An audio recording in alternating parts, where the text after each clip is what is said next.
Welcome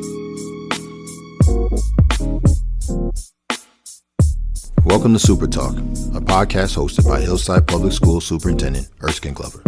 The goal of SuperTalk is to provide an informative platform where Hillside Public School students, staff, and stakeholders can have a candid conversation with the district superintendent, as well as be spotlighted for their hard work and initiatives.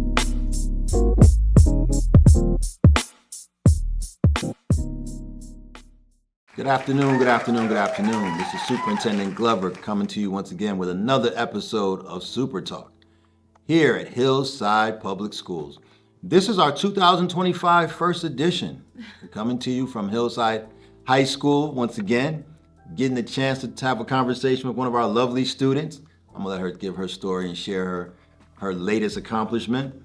But I'm always excited to be in the company of all of you, welcome you into this season of love. Let's talk about what 2025 is going to bring before we get into our conversation.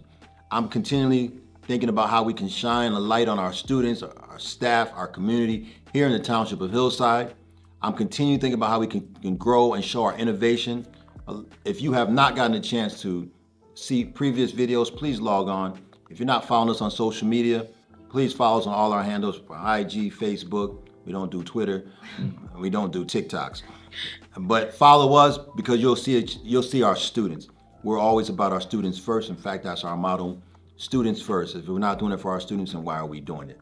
And today, speaking of students first, let me back up. I apologize, going too fast. In addition to talking with our students, we're also going to talk about our literacy initiative. Some of our guests include some partners that we are working with currently to enhance literacy in our district and across the whole footprint of Hillside Township. Never know, a few other special guests may come into play, but I'm excited about the season of 2025. So let's go. And I am happy, excited. You can tell my excitement level always rises when I get a chance to talk to our students. Miss Leilani Ortega. Now she's a little nervous, but she's gonna get comfortable. Miss Leilani, introduce yourself and you know, whatever you want to say before we get into your official recognition that just took place.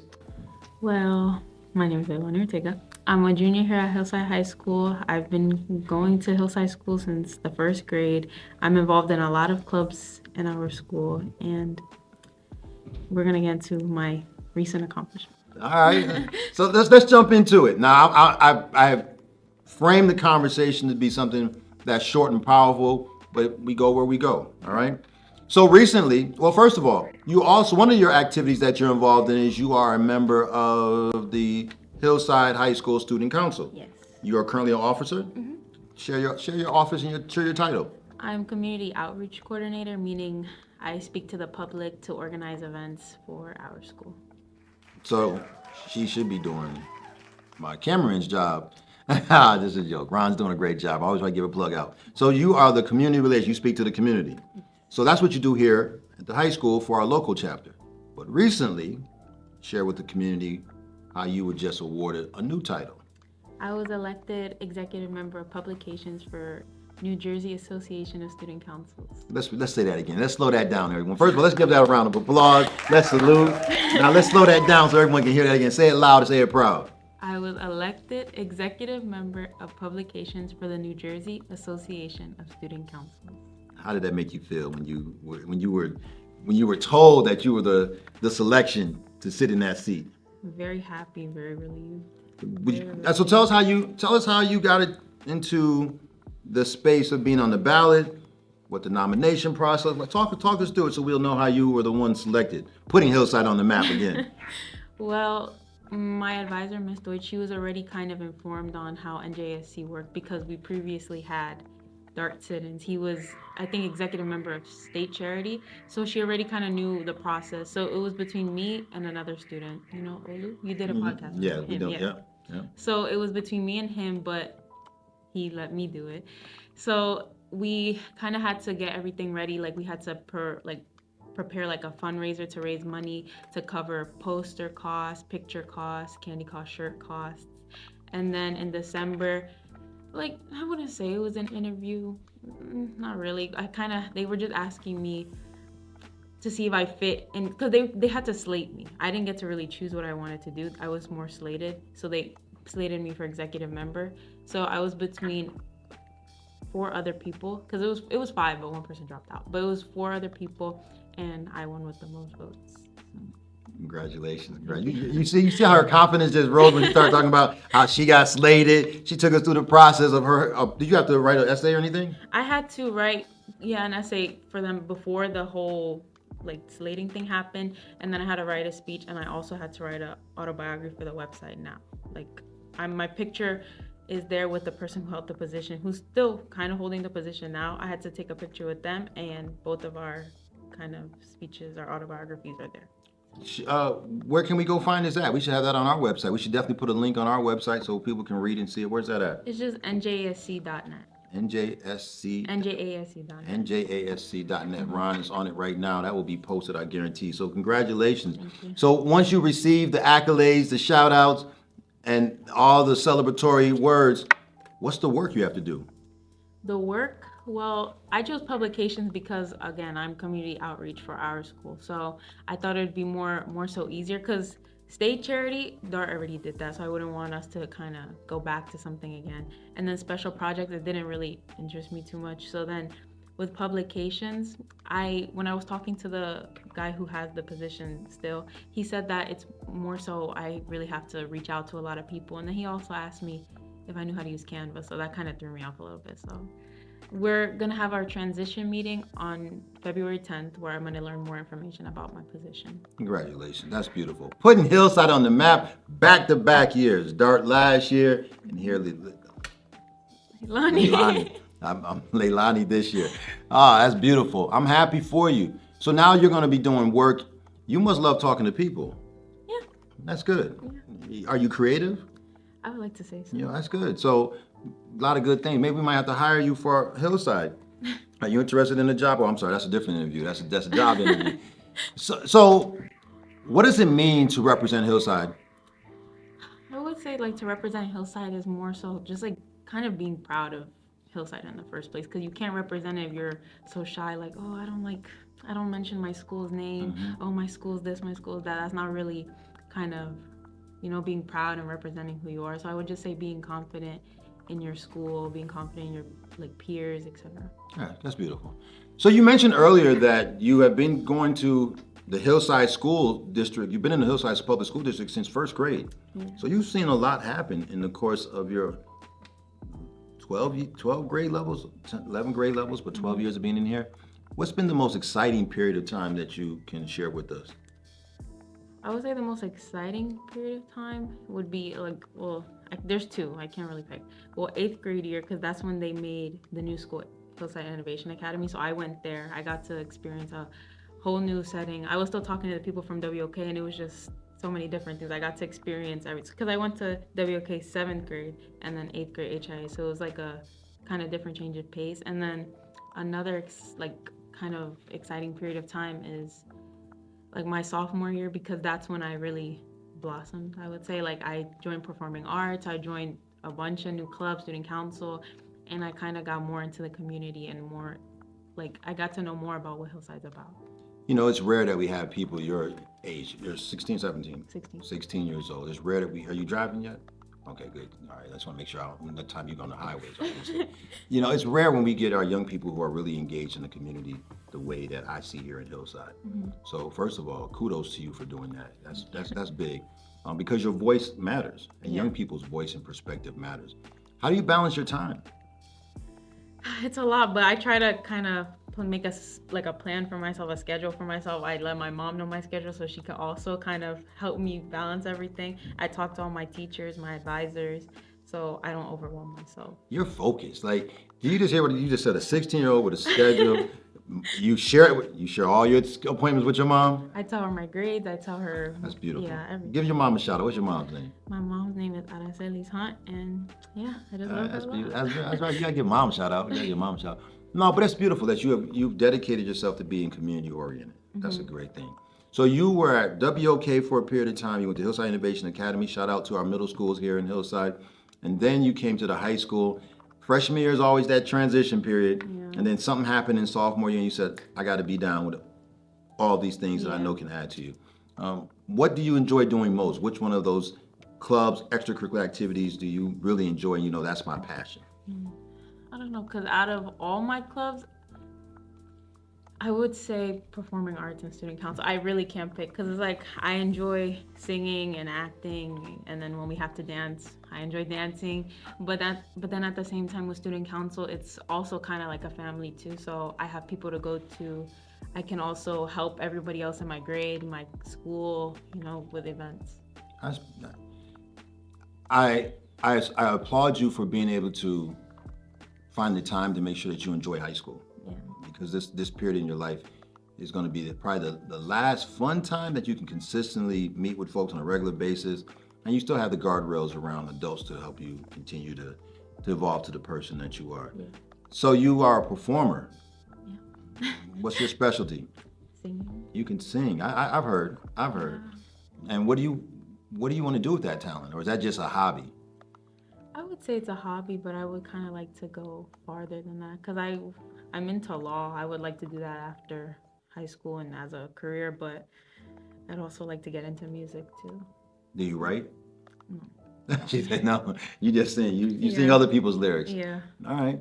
So when you think about your work as on the student council, what are some topics that you want us as adults to know that you young folks are thinking about? I feel like I would like for the adults to have more of an idea of like what we're actually going through during school and all the challenges we have to face because some adults really don't see that, or sometimes they'll just think, oh, you have it easy, but just so they can know all the hard work we do behind the scenes for our school. What are some topics that your peer group talks about? I don't want you to break confidentiality, but what are some of the topics that you talk about that they say as parents just don't understand or teachers just don't understand? What are some topics that you want to put out there for us to think about? Like kind of understanding where we're coming from when we're balancing a whole bunch of different clubs and then our grades at the same time, because it kind of just gets blocked out that there's expectations from you with grades, but then at the same time you're also trying to build extracurriculars, spread yourself out within the school. But again, they don't really see that. It's more so, oh, just focus on your grades, but then also be involved. But then they don't understand the stress that all that has to come. Stress is important for us to keep in mind. Yeah. If you didn't have clubs in your high school setting, what would the high school day or what would the high school period of time feel like to you? I would say boring because a lot of my friends, majority of my friends, I met them through sports or performing arts or student council. A lot of my friends got built up from that. So to just go home right after school would not, like the time now that I go home after school with nothing to do, I just look at myself saying, what do I have to do? Like it's just, I like to, always be doing something. Yeah, I always say school is an important place in our development in our life. I miss it. It's funny, if I could share a quick story. 3 days ago, my 9th grade math teacher's birthday. She celebrated her birthday. And on Facebook, and I rarely go on my personal Facebook page, shout outs were given to her and everybody was saying, one of the best teachers ever. And I had to chime in and say, my best teacher. Shout out to Miss Peggy Foose. Miss Peggy Foose, my 9th grade teacher, Wilson Magdalen High School. And she said to me, I won't forget this, she says, Erskine, I have no doubt when you go to college, you will be successful whether you go to a small college or a large college. That's just how driven you are. And those words stick with me. Here it is, almost 40, about to get my age, 40 years later, I still remember sitting in her classroom. She gave me Algebra 1 and 2. I took it as my freshman year. So it's powerful to have that. But she also was there to support me because I played sports. I did drama. I still do drama. I bring drama, maybe some people might say, I don't know. But it's important to have that. So don't ever lose sight of that. Those are special moments. And make sure do you take pictures? Yeah. Save those pictures and capture them, because you know what's funny, when you're 5 years from now and you look back and you see your friends, it's going to bring back those positive memories. Yeah. Keep doing that. So what I enjoy about coming and talking to the students here, I just spoke with several of you a couple days ago, is that I don't think I can do my job as effective if I don't have your perspective and your voice. And I want to shift gears to a topic that has been a national topic, national research. But recently, a couple of days ago, actually the same day I was here talking with my favorite students here, the governor here in New Jersey, Governor Murphy, came out and said that he is supporting the cell phone ban between grades K and 12 for all districts in the state of New Jersey, school districts in the state of New Jersey. And I thought about it when I heard it, and I said, I just got finished having a conversation with the students, asking them to explain to me some ways that we can craft a policy that works for them and the district, and now the governor says, complete ban. When you hear complete ban of cell phones, what does that make you think or feel from the student voice? As a student, it makes me feel upset, not because of, oh, during the school day I want to go through social media, this and that. It's more so, and we talked about it at the meeting, it's more so to stay in touch with my mother. Because it's like, I'd rather keep in contact with her, because if God forbid anything, because there's been cases, like, and I had an injury freshman year and I went to the nurse and they made me call my mom, but they didn't call my mom. And they kept saying, oh, call your mom, oh, call your sister, call your grandma. I had to do that myself, and I was waiting there for them to pick me up because I called them, but they didn't call. So it's like, I'd rather have my phone on me for more so emergencies, not because of, oh, again, social media, this and that. Plus, it also helps me in class if, let's say, my computer crashes or I don't really understand a topic, I can just go on my phone with permission, obviously. Right, no. Like, with permission, but it's more so, phones have such like a negative view on them because of social media, but if you know what you're doing is right and you know it's gonna help you, then that's why I feel like kind of upset about the whole phone ban. How can the students use this critical moment in time to galvanize and perhaps advocate for themselves? Whereas I, as a superintendent, have to take a position of enforcement. How can students help drive the decisions of not just the school board, but the politicians as well? I feel like to really advocate for themselves is more so just speak out instead of just like talking to a friend like, oh, you know, the whole phone ban, this and that. It's more so, if you want to see a change, then go further than Hillside Board of Education. Go further to like let's say Governor Murphy. Like, go further than that instead of just sitting here and complaining and then kind of just trying to make ideas between yourself. It's better to just go out there and really do something if you feel so passionately about the ban. In your role now as an executive member from the state perspective, but also as an executive member here at the high school, is there something that you think you can do to lend your voice? Well, I feel like with another member from NJASC, she's the Board of Education representative, maybe I could work with her to talk about it, get the rest of the people on the board to kind of give their input. We all kind of organize something to speak out and get other people as well to join in. Yeah, I think that this is going to be one of those watershed moments where students can help impact the policy. I'll frame with you, my challenge is enforcement and consequences. You can't suspend every child that has their cell phone out, nor can you confiscate every phone. So there has to be this space where we create conversations with our students on what are the consequences. The other day, I know, and I'm gonna put you on the spot a little bit, but you sit in an executive position now. The other day when we spoke about consequences. What are some consequences or recommendations that you might put forth to members of our audience who may be listening, who sit in positions of influence as politicians or local leaders? Like some consequences that students should face? If this ban were to go in place, again, trying to avoid suspension, and we can't confiscate every student's phone all the time. Then thinking about it, you know how like they're trying to give like the pouch or whatever. I know it'd be hard to kind of keep track of every student that keeps continuously going on their phone, and then to get to like straight to suspension is kind of just like ongoing and repetitive. I would just say to just kind of enforce the pouch rule for that specific student who keeps on breaking it, because then, in my opinion, it has to go to the parent at this point. But then sometimes parents wouldn't care, and they'll just be like, well, as long as like, let's say their grades are fine, etc., then they don't care. But then that one person can ruin it for everybody else, and then make the pouch thing throughout the whole school. So I would just feel like maybe enforce the pouch to them instead of just going straight to suspension, straight to Saturdays. I would just say enforce the pouch with them so they can learn, and then that rule could be eased out. Yeah, this is one of those spaces where I think having conversations, and there's going to be, I'm sure, a lot of conversations as we get closer to whatever decision the legislators make. Parent conversations with our schools, school board members, students, of course.